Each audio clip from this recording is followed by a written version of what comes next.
of this afternoon. And thank you to the Professor Bocchicchio, and this one? Yeah, we start with this one. Okay, perfect. The title is not this, but Okay, perfect. And sorry. Okay. And please, Mario. It's your time. Thank you. You're welcome.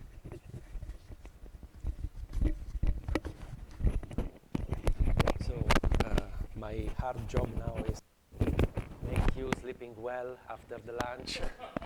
Okay, sing you and Nina Nanna and something like this. So escape. Okay. A few words about who we are. I am the one that yesterday was dining with you, but okay. I come from a research group that is active on these topics. We do technology-enhanced learning. I will be more specific. Business and public services. We work with the region, with the government, and so on. Health, data, and devices. We're in touch with the group, with the research group, working most of all on fetal growth, and we work both on devices and data management coming from the health field, most of all for mother and fetuses, and we work on Internet of Things, smart cities, and so on. I teach database and data management. I worked for 10 years here, for 10 years at business school, and now I am at the engineering school. So our experience is about data management for industries, for public administration, for health administration, and for most of all for application.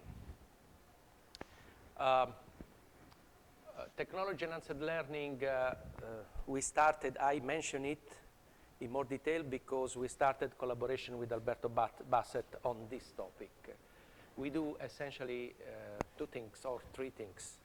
Okay, everyone, you know Moodle. We do deep personalization of Moodle for specific application. For example, we produced an international game with Alberto Bassett, the research game, that is, a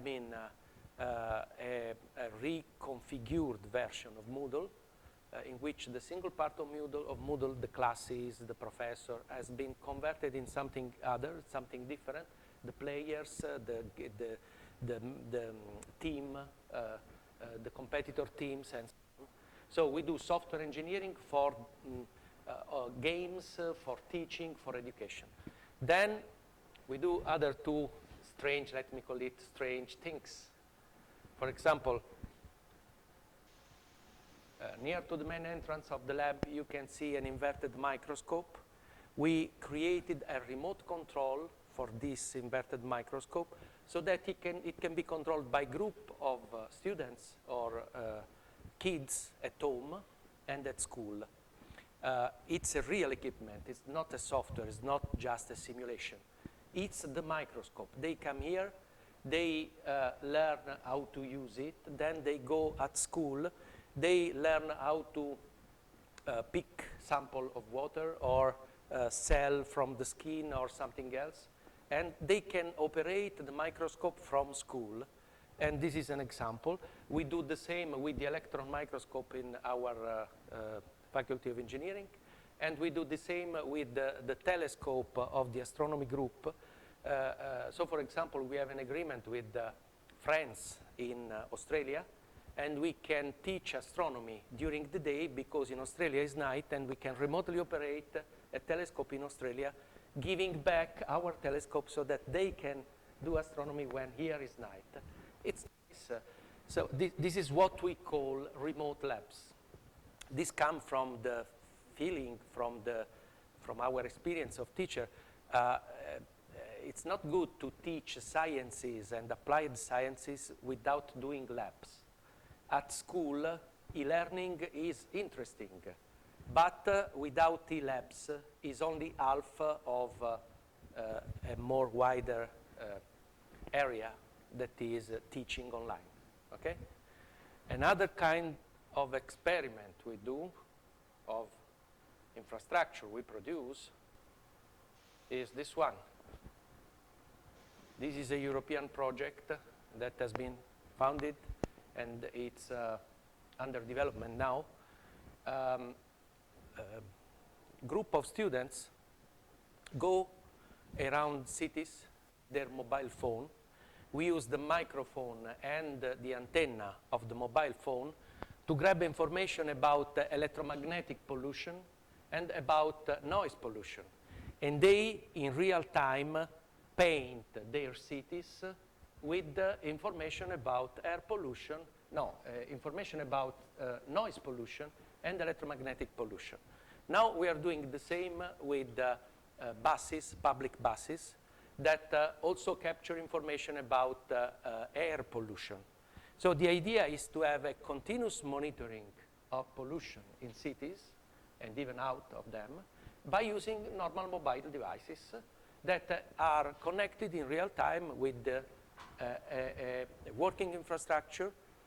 I'm giving this example because I think that these are in the perspective of what we can do for possible project, for possible joint project.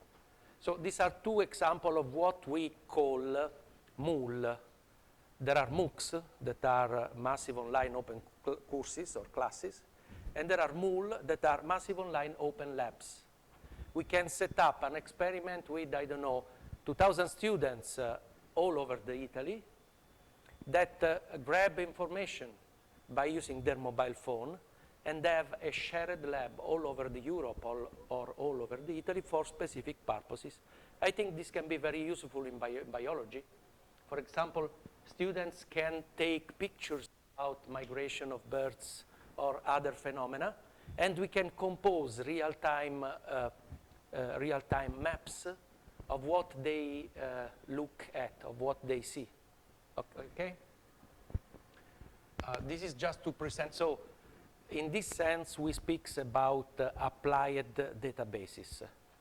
These are databases for specific application. Okay, that's it. Now, oops.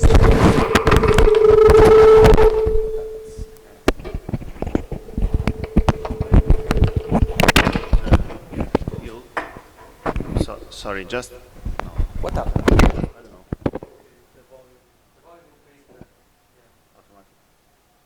Hello? And a comment about this your approach. I'm involved, and also LifeWatch and also LTR network are involved in Citizen Science EXA association, and a lot of projects in citizen science use the same approach, but without the needs or the facilities from ICT people. Yeah. And I think it's very good approach, and probably is a very good example for EXA people and the Association of Citizen Science for this. Okay, we are totally available for collaboration. I mean, we are also part of an international organization that is called International Association of Online Engineering. There is also another group. We actively participate in the activities of Professoressa Marisa Michelini of University of Udine that do active teaching of physics. She teaches superconduction, relativity, and other things. We have a joint master called EDFO that is to prepare professors to teach physics in a new way, and we are part of this network. So, I mean, our experiences and our network are totally available for collaboration. I think we should lower the volume again because I don't know why, but it's going up. So, I don't want to take the complete, what happened?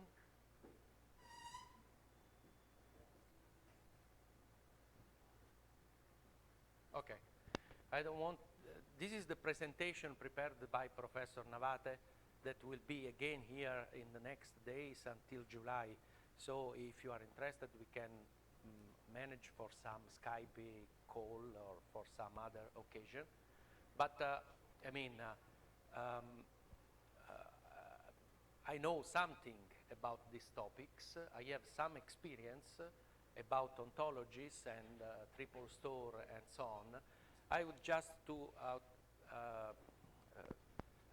discuss with you very few points because I am not an expert in this.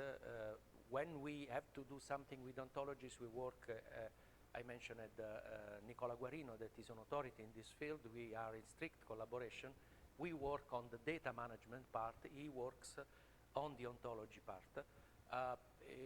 He is interested in your work. It has been impossible to manage to be here today, but if you are interested, we can discuss about it. Okay, so let me go on specific part. So, in synthesis, this is what I already said yesterday with some of you. The web is made for human beings, not for machines. And this is what we see on a web page. And we are able to use the structure of the page to understand the meaning of some specific part. This is what we see, but this part of text are extracted from the previous page, but this is what a machine sees. A machine is not able to understand. Okay, you had your first approach with ontology, so I will not. Okay, the web is an approach for machine to human, not for machine to machine. There are solutions for machine to machine communication that is important. A first class solution is based on RDF triple. You use it, so I don't want to spend too much time. I want only to comment the basic infrastructure coming from RDF triple. RDF triple are called in this way because the triple are subject, predicate, and object. For example, the book has the title, Not Without My Daughter. This is the sense of what a triple is in a triple store. So there is a subject, a predicate, and an object. And this is the first way to decode the structure of data, because independently by how data is rendered on a web page, if you tag your data so that you are able to distinguish the subject, the predicate, and the object, then in some way you can manage this data not only for machine-to-human communication, but also for machine-to-machine communication. I'm sure I am saying something that is obvious for you, so let me go ahead.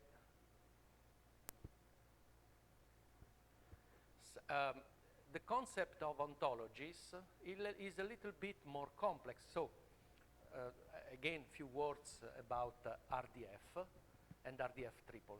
This is another example. Nuclear physics is taught by Professor Smith.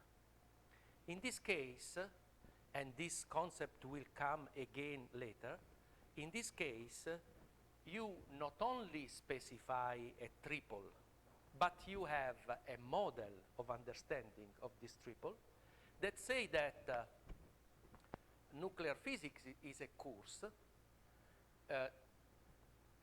and that Professor Smith is a professor, and so on. So this is a first introduction to what I will call conceptual model. By putting together several triples, or by putting together several concepts in an ontologic graph, you are able to describe a model that we call domain model, able to describe in a shared way, to describe with a meaningful sense for all of us. This is an essential part of the definition of ontology. We are able to describe, to have a shared description and a shared understanding of what we mean when we say nuclear physics is taught by Professor Smith.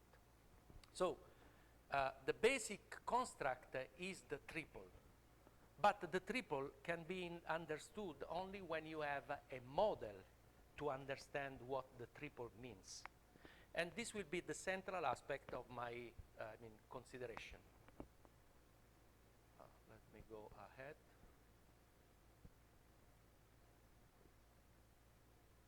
Okay. So here Professor Navate give a simple example of what he means when he say machine-to-machine communication.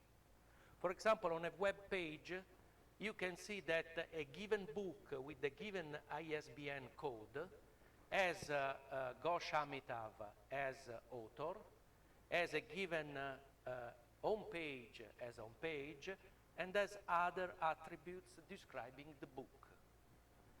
On another website, you can find, on a separate website, you can find other information, for example, in another language, about the same book, having the same ISBN code, so that you can use the code as a uniform resource identifier. Okay? Now that you have something to put together information, you can use this information structure to discover, for example, here you have the auteur in French. Here you have the author name, author name in English. Then now, by putting together these two structures, you discover something new. You discover that author and auteur are the two ways in two languages to express the same concept, that is the name of the author. In the same way, you can discover other aspects. So this is the introduction to another essential aspect of ontologies and in general of semantic processing. That is, you can discover new information by putting together information coming from different sources. An informal definition of ontology is that an ontology makes sense when it is connected, just like a phone. If you take that phone and unplug it, okay, it's just a phone, but it doesn't work. It works, this phone, this is not a wireless phone. I mean, this object makes sense only if it is connected. Well, ontology makes sense only when they are connected, only if they are on the web, available to others that use it in their own documents. An ontology that is not used is not an ontology. It's only a set of definitions, okay? Ontologies make sense only if they are used by someone for something, okay? So I will give you this presentation if someone is interested, but I will go ahead. Okay, this is the other part that is interesting to me. So, starting from the definition, RDF are a first way to give meaning to data. The second and more complete way is based on the concept of ontologies, of ontology. This is the very well-known definition. I think everyone here had the possibility to see this definition at least one time. An ontology is a specification of a conceptualization that is designed for reuse across multiple applications.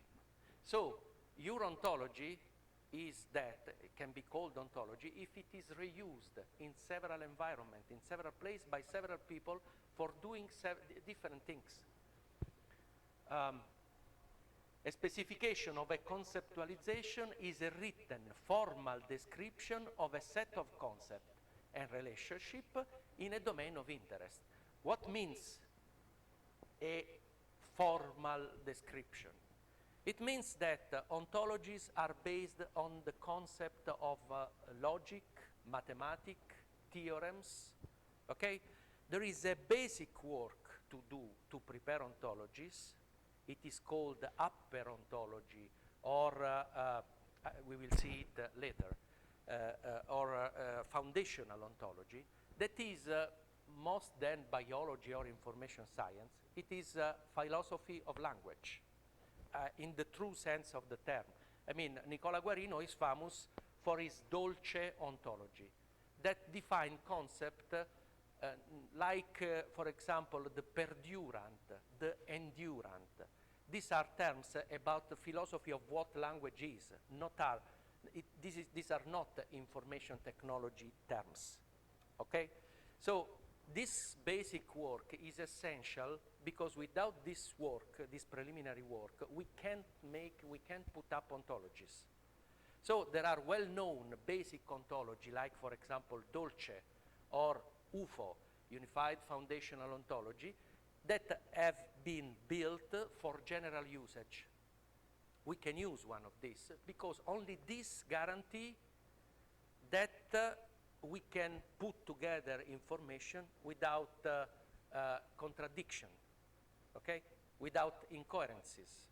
So it is important to understand that when we develop ontologies, we have to work at 3 different levels. The first level is a basic ontology or foundational ontology, that is philosophy of language. Then there are domain ontology. You are trying to develop a domain ontology about biology and biodiversity. Okay? The tools used to develop domain ontology are different from tools used basic ontologies.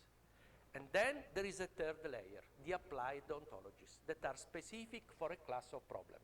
Like, for example, I don't know, classifying species, defining how to process specific items, and so on. So the world of ontologies is wide, is quite complex, start from philosophy of language and go ahead up to information technology tools, but is a way to approach in a very well-defined and structured way the process of sense-making of text, phrases, pictures, and other kind of contents we use on computer. Tell me if I am too general or if you have questions, interrupt me, please. If I'm telling things that are too basic for you, please tell me. So, there are shared way to define ontologies. There is a process that is described more or less in this way. To develop an ontology, this is a domain ontology, not a general ontology. You have a number of steps to do. So, for example, we start by determining the scope. Then we have to consider the reuse of ontology. If you want that your ontology is reusable, you have to decide how it can be reused. In this presentation, there are examples, so you can use it as you want. Then you have enumerate terms, define classes, define properties, define constraints, and create instances. This is a quite long process that is not, a single step process, because in reality it is an iterative process. At the end, you have to restart, because languages are not dead, and so the meaning of terms and the way in which terms are related changes during time. So it makes sense to put up an ontology, but it is a huge effort that a whole group of groups, a whole community must put up. It's not a single group, it's very rarely able to put up an ontology, because ontologies have to be maintained during the time, okay? Just like as the previous example, ontologies are like wine. They gain when they becomes old, okay? If they are managed in the right way. Otherwise, they become unuseful, totally unuseful. You know about the tools you can use to produce ontology. Oops. Maybe better to use keyboard. moment.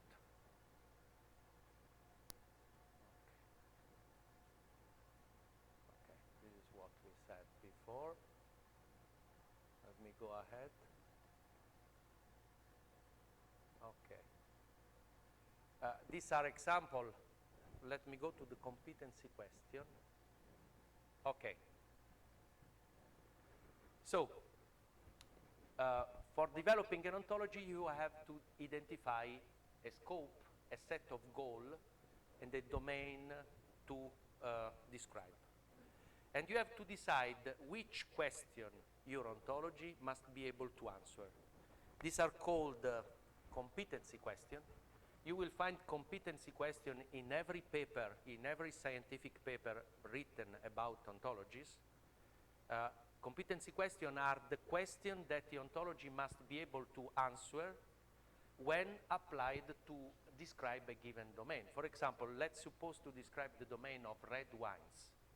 Then you can have the problem to be able to answer to this kind of question. Which wine characteristic should I consider when choosing a wine?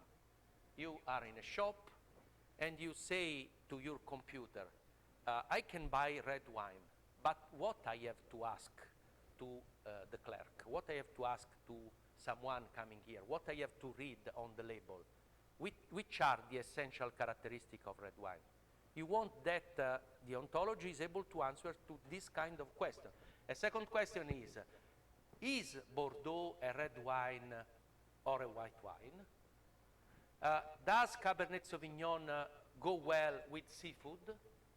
These are examples of good competency questions. There are rules to build competency questions. Ontology must be able, when populated with data, must be able to automatically answer such kind of question.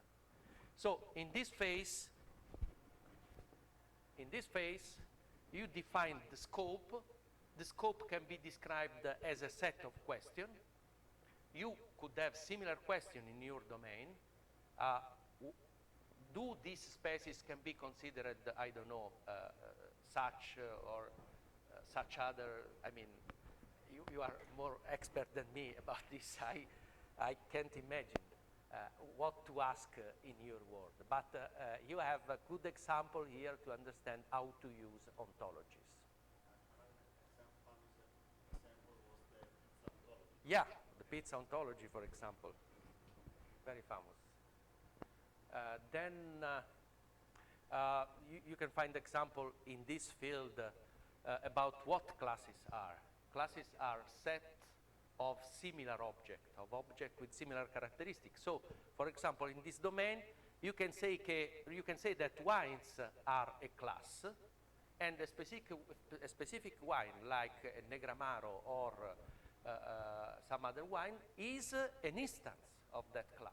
So you have classes and instances that are the same, that set of object and specific object. So you have a class that you can call wines, a class that you can call wineries, another class that you can call red wines, that is a subclass of the first one, because red wines are wines that are red.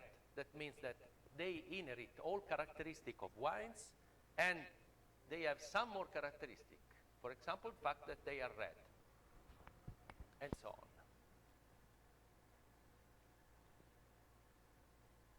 Normally, classes constitute a hierarchy. So you have superclass and subclasses are specialization of superclasses, and so on and so on. Okay, I don't want to go. So normally, at the end of the process, you achieve something like this, that is normally described by using formal languages like OWL, that is something more than RDF. RDF is simpler, is is fastest to put at work, but OWL is a little bit more complete, more complex. You have reasoning engine that are able to deduce new information starting from this information, because they can create, they can query these hierarchies of objects and extract information from the whole knowledge that you put in your ontology. Okay, then there are different ways to develop, top-down, bottom-up, but I repeat, I don't want to be more specific because it's not, this is not a lesson about ontologies. But there is some more information that I would like to discuss with you. So for the moment, you have this presentation. If you want, you can use it for your own purposes. The third aspect is very badly, I mean, put up in 5 minutes, but is what I learned speaking with you and what I learned from your presentation. With some open issues, some open point. I mean, I don't know if I do not understand what you say, or if it is a problem, or if we can do something together, or so. First of all, we are speaking about what in ICT is called interoperability and integration of information system. I have my computer, you have your computer. On your computer, there is part of your knowledge. On mine, there is part of my knowledge. We want to be able to, join this part of knowledge so that we can put up a shared repository on domain knowledge. Okay? So we are in the field in which we need to put together information resources. This is a very common problem. We started a number of years ago. In economy, for example, there are things like the bill, the receipt concept that come from this need. A number of shops sell something. They have to have a similar documentation in order to pay taxes, and this is the same, exactly the same problem. We have to share knowledge. We must avoid that everyone do what he invent. We have to use a shared approach in solving a problem. So the first ICT-based solution, successful ICT-based solution, is based on a concept that is the concept of reference model. It has been built more or less 30 years ago. A successful example of this is the SCORE model, that is the supply chain operation reference. It has been used when the international commerce started to be managed by computer. Okay? This concept is very important, the concept of reference model. Japanese people, Chinese people, Italian people decided to put up a shared description of what supply chain are. I mean, I have to send a boat to Italy. I have to produce document for the Italian custom office. I have to produce document for the legal part, for the economic part.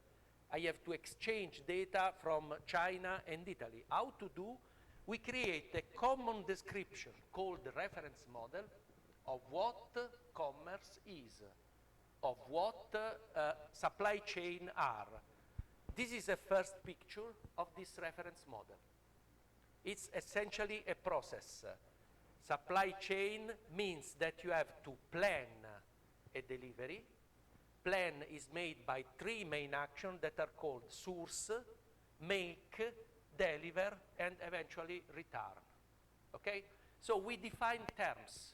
We create pictures describing processes which make sense, which give meanings to specific terms. Okay? This is a reference model. This is a very successful, very successful example of information system integration, because now this approach is used everywhere in the world. From 50 years is the most successful approach of what an ontology can be. Here we describe for worldwide usage how to ask for a given item, how to pay for a given item, how to deliver a specific item. that can be a part of a rocket to go on the sky, in the sky, or can be, I mean, a piece of bread in your shop, in your bakery, or can be whatever you want. So this is a very general ontology. It's not an ontology in strict sense, but the concepts are exactly the same. It's based on the concept of reference model. And what is important for our purposes is that this is not made for people, even for people, but this shared description make it possible to interoperate directly by computer to computer. So two companies can put together their information resource and can directly exchange information. I can order an item to your company, and you can send your item to my company without human intervention.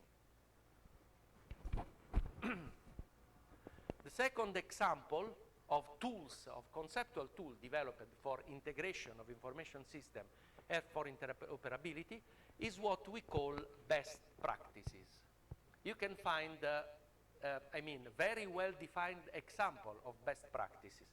The most well-known in our sector is called ITIL, Information Technology Infrastructure Library.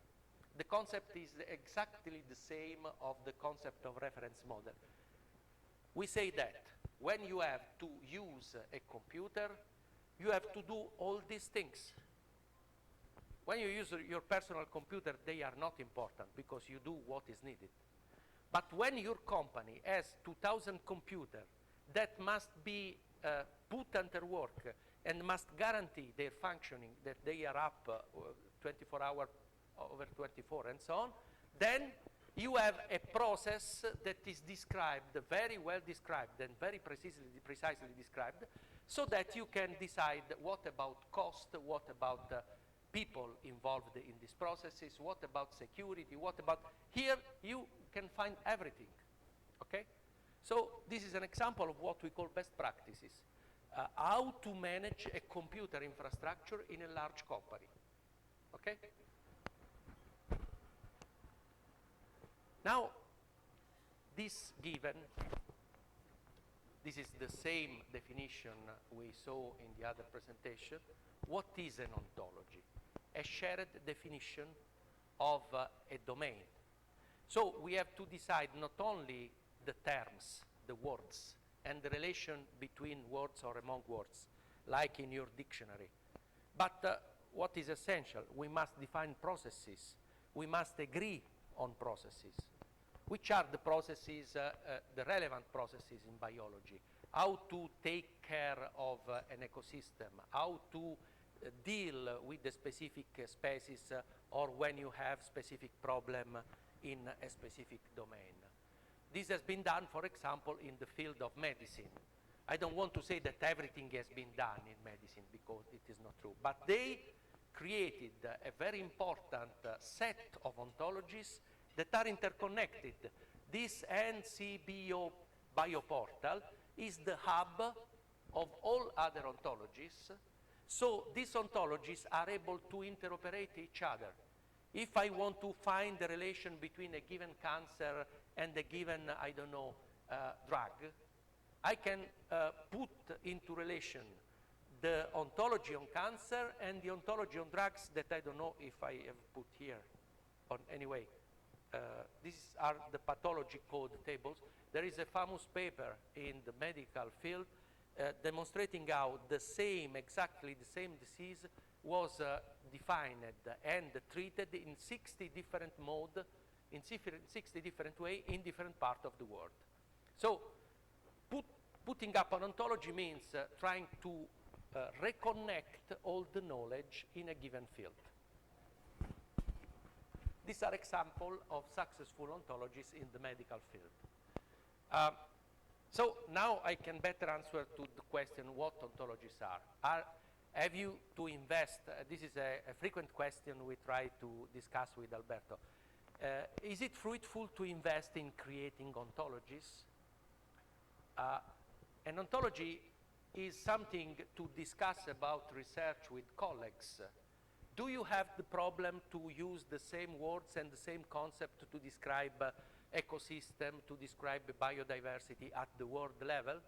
If the answer is yes, then you can try to produce an ontology, but not your group, the whole community, because this must be a shared effort, or it's nothing.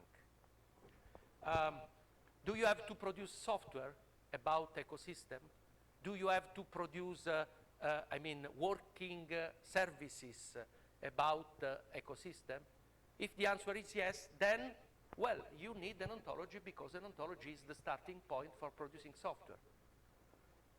Do you have to exchange data with others? Do you want to have a smart search engine? What do we mean with smart search engine? If you use Google, you have a flat answer. You look for coffee, and you find all pages that contain the word coffee. Even if they say, I don't like coffee. Or even if they say, in this page, we don't speak about coffee. For Google, the page is relevant because there is the word coffee.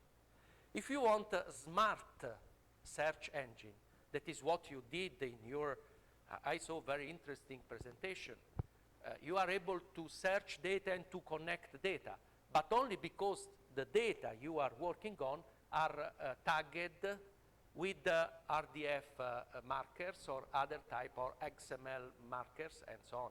Now the problem is, can I search with a smart search engine in your computer so that my search engine is able to understand what you say and to give me a smart answer?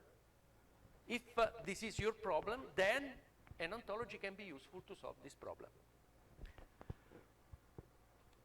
Today, there are basically three types of tools to do this. RDF, and you already use it, XML. OWL, that is something better and wider and well-founded, but is criticized by a lot of authors. And OntoUML, that is something that comes from my field, from the field of ICT research. UML is a language that is called Unified Modeling Language. It is useful to produce data model and information model. So these are the main tools. The third one probably is the most useful, but pay attention. OWL is something that you can put on your computer and is immediately working. You have tools based on OWL. This is to build schema and design, nothing else. Cannot be transformed in working software immediately. This requires, developers, software engineers. OntoUML is a variant of UML, is well-founded from the ontological point of view. We are starting to, I say that this is better than the other because this is theoretically well-founded and is theoretically able to solve the problem that OWL is not able to solve. OWL is better than RDF, and OntoUML is better than OWL, but this is a very basic, a research effort. A lot of authors recognize that this is very interesting, but we are still at the beginning.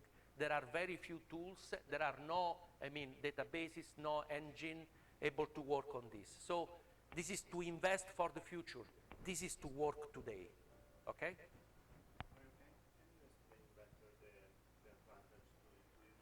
Well, so UML, OntoUML come from the world of software production. So you, in OntoUML, can identify the same classes that you can put in software to create software to deploy online services about a given topic. I can give you some example in a couple of slides, okay?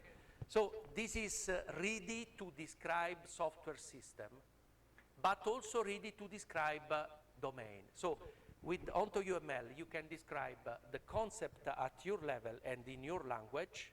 For example, the concept of species, the concept of biosphere, the concept which are the attribute of a biosphere, which are the attribute and the characteristic or the action that you can perform on a species. Okay, so you can describe classes, operation, and attributes of each concept, and is ready to transform this concept in a working software. Okay, so these are the advantages. The variant onto UML is because it is ontologically founded. Is a little bit different from UML. UML is done for software. Onto UML is ontologically founded, and it supports all characteristics like, for example, reasoning, automatic reasoning, theorem demonstration, and so on. It supports the same characteristic of OWL, but OWL has some limitation coming from the fact that it is only a first effort. So OWL, because of well-founded theoretical reason, do not guarantee determination in some case of reasoners, do not guarantee other aspect. Onto UML is better able to manage with this problem. Okay, is most able to work on this problem.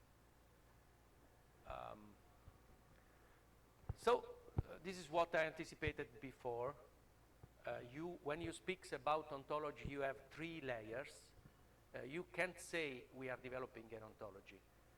The question is, which kind of ontology? And moreover, each of these is based on upper ontologies. So you have to decide, for example, if you want to develop a domain. Now, all what I said, all what I saw here can be classified as an applied ontology. Applied ontology should be put together and make interoperable to speak about domain ontologies. And these should be founded on foundational ontologies. So, for example, I suggest you to spend some little time, not so much because this requires years to be understood and to be used well. But I suggest you to spend some little effort in order to start to decide about which foundational ontology to use.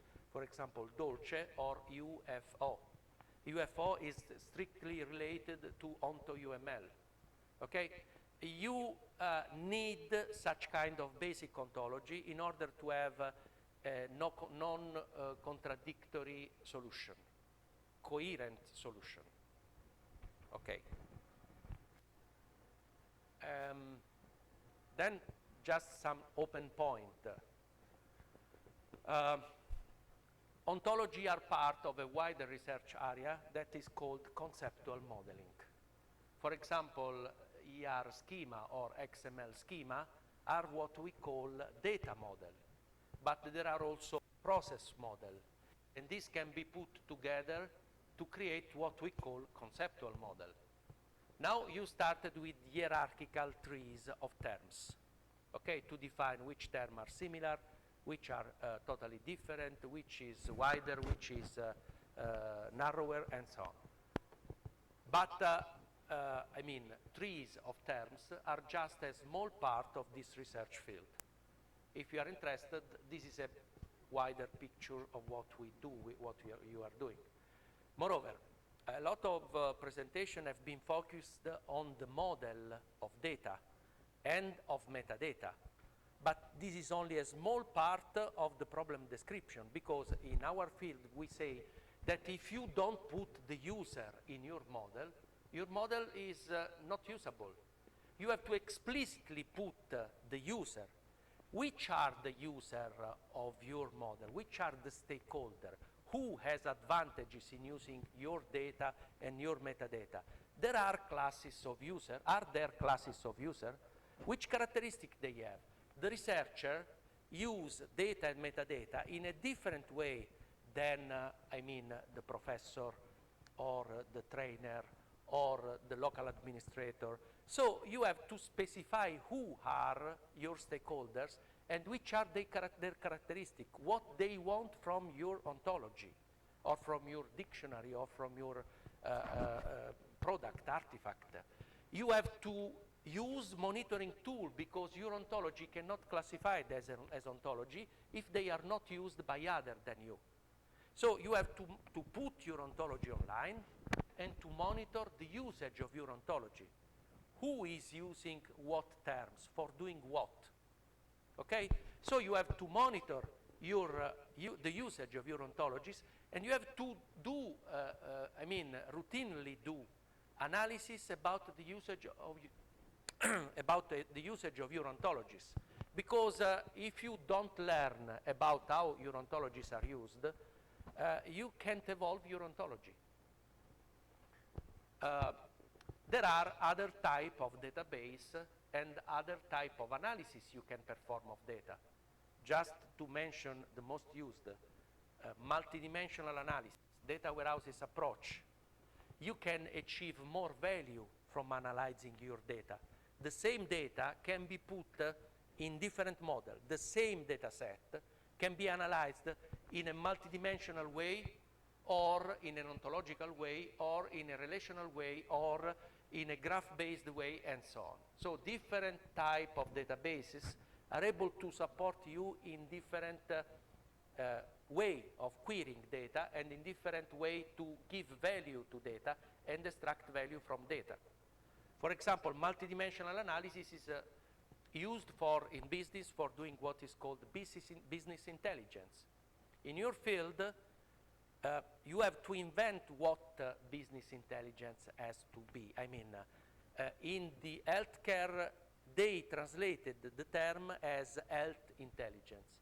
How many patients I have this year? What about the comparison between this year and the previous one? What about the trends? What about the quality of the patients and the type of diseases? You probably have to do the same. It's just a suggestion.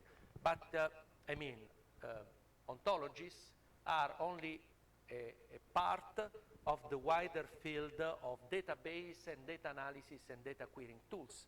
So you can rework your same data to extract more value.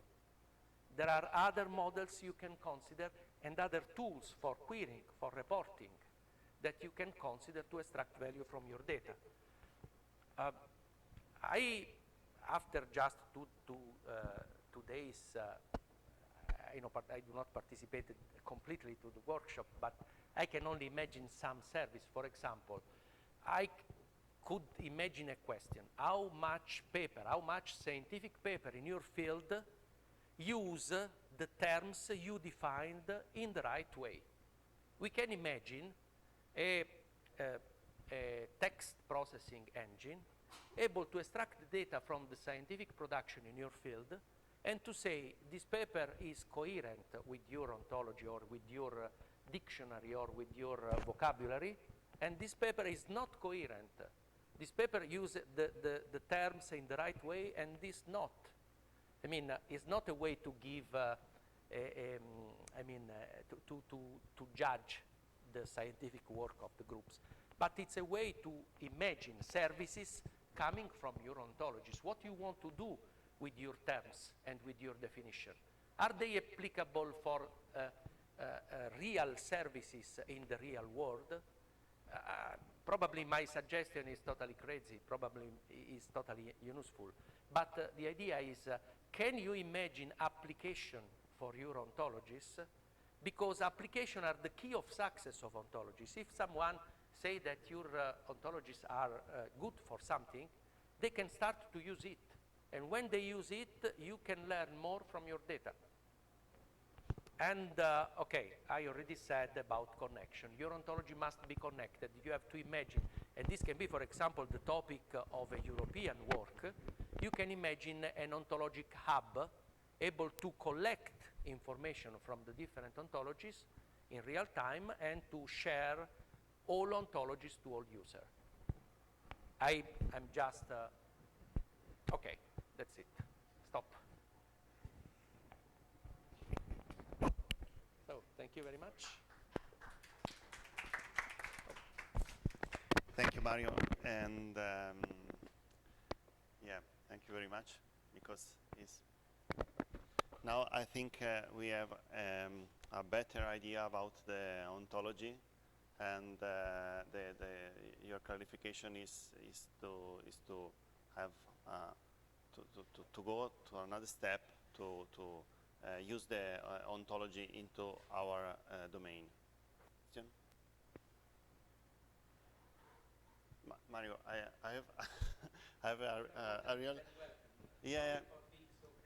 No, absolutely. And just a question, and probably your opinion about because in our domain, I know a lot of ontology that started in some years ago, I think 5 years, and finished without any results. Like, please help me about the name.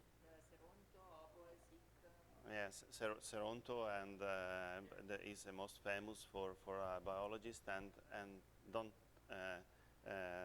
don't have any result, and any user used this ontology. And my question is for you is your opinion about that.